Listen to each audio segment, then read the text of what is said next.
Good morning all of you. आप सभी का एक बार पुनः सुपर तेज की क्लास में स्वागत है।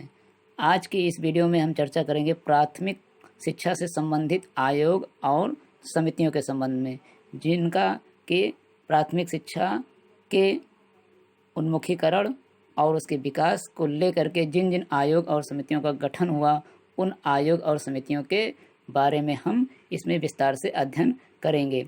अध्ययन करने से पूर्व हम सभी से गुजारिश है, आग्रह है कि जिन्होंने भी इस चैनल को सब्सक्राइब ना किया हो वो चैनल को सब्सक्राइब कर लें, बेल आइकन दबा दें और ज़्यादा से ज़्यादा इसको शेयर करें, जिससे कि आने वाले वीडियोज के अंतर्गत उन्हें मार्गदर्शन लगातार मिलता रहेगा।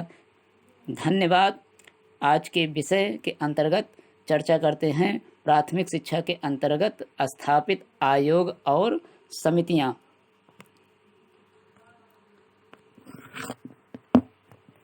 प्राथमिक शिक्षा के अंतर्गत जिन आयोग और समितियों का गठन हुआ, उन आयोग और समितियों के गठन से संबंधित कुछ महत्वपूर्ण आयोग और समितियों का गठन किया गया। उन आयोगों के अंतर्गत सबसे जो पहला आयोग था वो था 1813 का चार्टर एक्ट।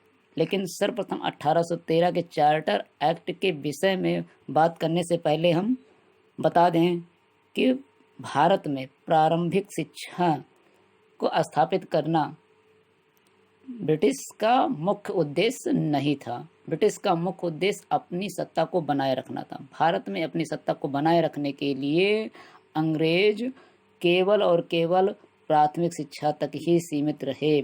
उन्होंने किसी प्रकार की शिक्षा पर किसी प्रकार का खर्च ना किया और ना ही प्राथमिक शिक्षा या उच्च शिक्षा के लिए उन्होंने विशेष ध्यान दिया।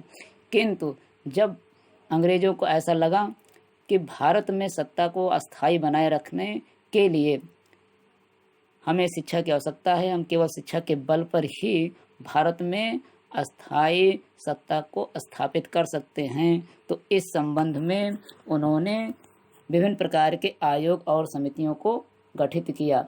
विभिन्न प्रकार के आयोग और समितियों के अंतर्गत उन्होंने सर्वप्रथम 1813 में एक चार्टर एक्ट पारित किया। 1813 में चार्टर एक्ट पारित किया गया। इससे पूर्व 1813 के चार्टर एक्ट के पूर्व ईस्ट इंडिया कंपनी जब भारत आई तो उसका मुख्य उद्देश्य क्या था? भारत में धर्म और उसका प्रचार प्रसार करना था।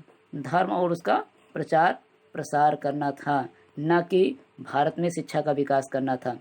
ईस्ट इंडिया कंपनी ने धीरे धीरे भारत के अधिकांश भागों पर कब्जा कर लिया। उसके उपरांत उसने धीरे धीरे व्यापारिक से हो करके राजनीतिक रूप धारण कर लिया और अपनी इस सत्ता को अस्थायी या चिरस्थायी बनाने के लिए कंपनी द्वारा भारतीयों की शिक्षा के प्रति ध्यान दिया जाना अनिवार्य हो गया। यहीं से ईस्ट इंडिया कंपनी की भारतीय शिक्षा का आरंभ होता है। इसके अंतर्गत जो भी प्रशिक्षु हैं उनको इस चैप्टर के अंतर्गत इस बात को ध्यान देना है कि ब्रिटिश सरकार ने शिक्षा हेतु क्या प्रयास किए। ब्रिटिश सरकार ने शिक्षा हेतु क्या प्रयास किए। और दूसरा महत्वपूर्ण बिंदु 1813 का आज्ञा पत्र था। इन दो महत्वपूर्ण बिंदुओं को इसके अंतर्गत हमें अध्ययन करना है। इन्हीं दो बिंदुओं पर प्रशिक्षु शिक्षकों को ध्यान केंद्रित करना है। तो आइए चर्चा करते हैं 1813 से 13 के चार्टर एक्ट पर। चर्चा के उपरांत सन 1765 तक कंपनी की शिक्षा नीति प्राथमिक शिक्षा देने तक ही सीमित रही। जब अंग्रेजों को ऐसा महसूस हो गया कि हमें अपनी व्यापारिक सत्ता ही स्थापित किए रहना है, लेकिन जब उनको धीरे धीरे लगा कि भारत में हम यदि अपनी सत्ता को अस्थायी चिरस्थायी बनाना चाहते हैं तब मुझे शिक्षा स्थापित करनी पड़ेगी। शिक्षा के माध्यम से ही भारतीयों में हम ज़्यादा से ज़्यादा उन पर हम ध्यान केंद्रित करके उनको अपने अधीन रख सकते हैं।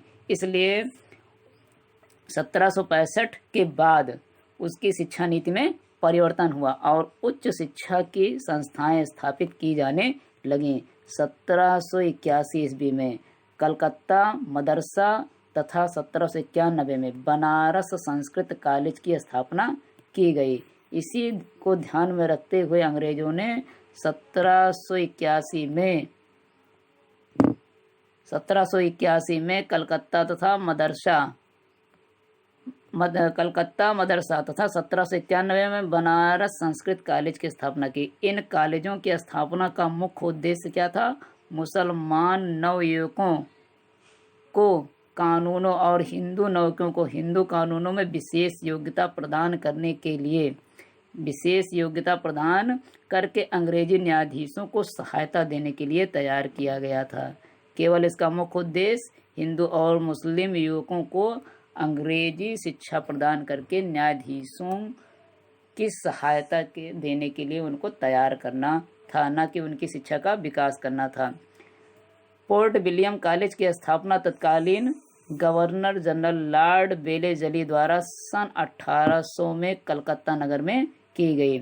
यह कॉलेज कंपनी के असैनिक कर्मचारी से तात्पर्य ऐसे कर्मचारी जो सेना से संबंधित नहीं थे और उनको भारतीय भाषाओं, हिंदू मुस्लिम कानून, भारतीय इतिहास की शिक्षा प्रदान करता था। अंत में सन 1818 में पूना संस्कृत कॉलेज की स्थापना की गई। ईस्ट इंडिया कंपनी के आज्ञा पत्र, जो कि 1813 में शिक्षा की समीक्षा करने के उद्देश्य से पारित किया गया था, 20 वर्ष के पश्चात 20 वर्ष के पश्चात ब्रिटिश पार्लियामेंट द्वारा उसका पुनरावर्तन किया गया, अर्थात उसकी समीक्षा की गई। इस उद्देश्य से 1813 में एक आज्ञा पत्र, जिसे 1813 का चार्टर एक्ट भी कहा जाता है, को पार्लियामेंट के समक्ष प्रस्तुत किया गया। इस आज्ञा पत्र ने प्राच्य और पाश्चात्य विवाद को जन्म दिया। इस आज्ञा पत्र का सबसे महत्वपूर्ण बिंदु यह रहा विवादास्पद कि इस आज्ञा पत्र ने प्राच्य और पाश्चात्य विवाद को जन्म दिया। ये ऐसा विवाद था जिसमें कि भारतीयों की शिक्षा को लेकर के लोगों में, अंग्रेजी शासकों में दो गुट बट गए, एक प्राच्यवादी और दूसरा पाश्चात्यवादी। ईस्ट इंडिया कंपनी के कुछ लोगों का मानना था कि भारत में शिक्षा, अंग्रेजी शिक्षा का माध्यम भारतीय भाषा होनी चाहिए, भारत में शिक्षा का माध्यम भारतीय भाषा होना चाहिए, भारतीय साहित्य का अध्ययन कराया जाना चाहिए, न कि यूरोपीय साहित्य का। जबकि पाश्चात्यवादी विचारकों या पाश्चात्यवादी समर्थकों का मत था कि भारत में पाश्चात्य शिक्षा, उसके ज्ञान विज्ञान, उसके साहित्य से परिचय कराया जाना चाहिए, जिससे कि भारतीय को हम सभ्य बना सकें और अपने लिए अच्छे क्लर्क तैयार कर सके जो अंग्रेजों की सहायता करें और उनकी सत्ता को स्थापित किए रहने में, अस्थायी बनाए रखने में मदद कर सके। इस धारा का भारतीय शिक्षा के इतिहास में अत्यंत महत्वपूर्ण स्थान है। इस आज्ञा पत्र ने अंग्रेजी शिक्षा प्रणाली का सूत्रपात करके ही भारतीय शिक्षा को एक नई दिशा की ओर मोड़ दिया। इसी आज्ञा पत्र के द्वारा ही भारतीय शिक्षा में अंग्रेजी शिक्षा की नींव पड़ी। सन 1813 की आज्ञा पत्र की 43वीं धारा, 1813 के आज्ञा पत्र की 43वीं धारा ने भारतीयों की शिक्षा का उत्तरदायित्व कंपनी को दिया और उसे उनकी शिक्षा पर प्रतिवर्ष कम से कम 1 लाख रुपए की धनराशि का आदेश दिया। 1813 के चार्टर एक्ट में उसकी धारा 43 में यह बात स्पष्ट रूप से लिख दी गई कि भारत में भारतीयों की शिक्षा का प्रमुख उत्तरदायित्व ईस्ट इंडिया कंपनी का होगा और ईस्ट इंडिया कंपनी को इस हेतु 1 लाख रुपए की धनराशि व्यय करने के लिए अधिकृत किया गया।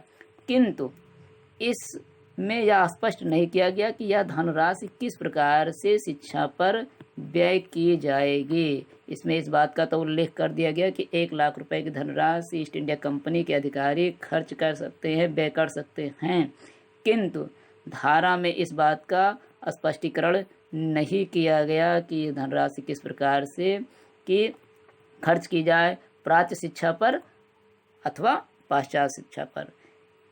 अतएव इस प्रश्न को लेकर के कंपनी के कर्मचारियों के स्वरूप में, शिक्षा के स्वरूप के विषय में विवाद खड़ा हो गया।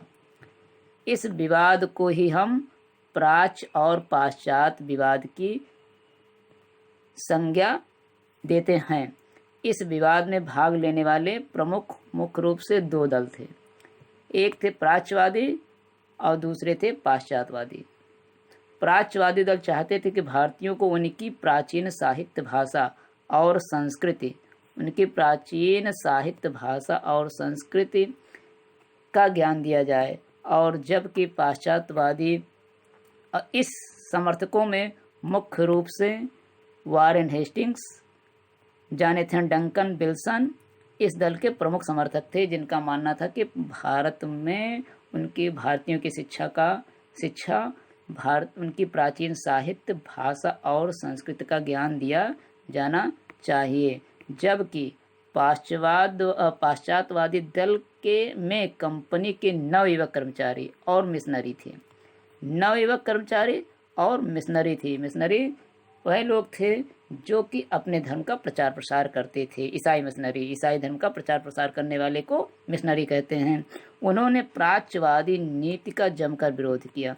उन्होंने यह विचार प्रकट किया कि प्राच्य शिक्षा और साहित्य पुरातन हो चुकी है, यानी भारतीय शिक्षा का उन्होंने पुरजोर विरोध किया। अतः भारतीयों का मानसिक विकास करने के लिए उनको अंग्रेजी के माध्यम से ज्ञान और विज्ञानों को अवगत कराया जाना आवश्यक है। इस प्रकार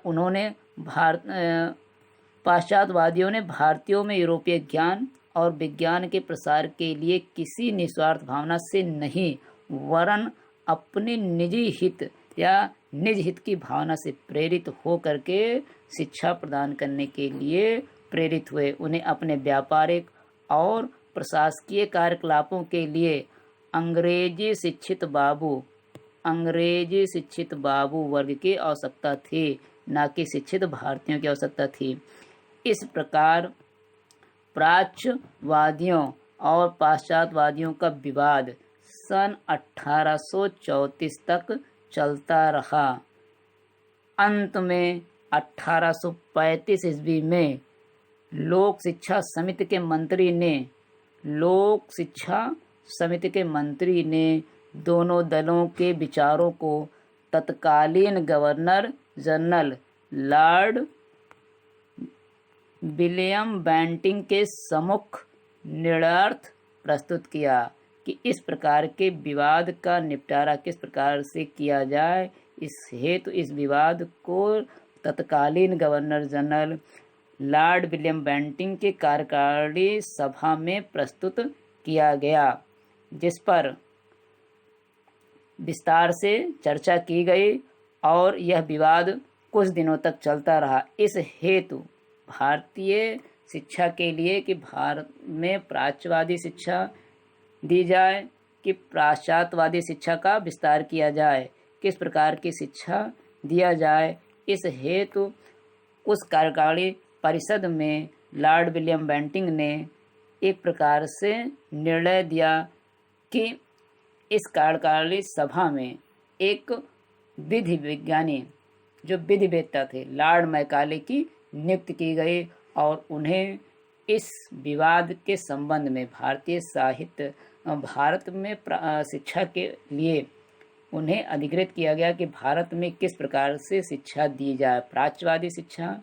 दी जाए अर्थात कि पाश्चात्यवादी शिक्षा दी जाए, और धन किस प्रकार से व्यय किया जाए। इसके लिए लॉर्ड विलियम बेंटिंक के कार्यकारिणी सभा में विधिवेत्ता लॉर्ड मैकाले की नियुक्ति की गई, जिसने कि न केवल भारत में अंग्रेजी साहित्य या अंग्रेजी सत्ता को अस्थायी बनाने में महत्वपूर्ण योगदान दिया, अपितु उसने अपने अनुसार प्राच्यवादी शिक्षा नीति का पुरजोर समर्थन करते हुए उसे भारतीय शिक्षा में लागू कर दिया। अब इसके अंतर्गत आगे के वीडियो में हम आपसे चर्चा करेंगे लॉर्ड मैकाले के घोषणा पत्र के विषय में। धन्यवाद।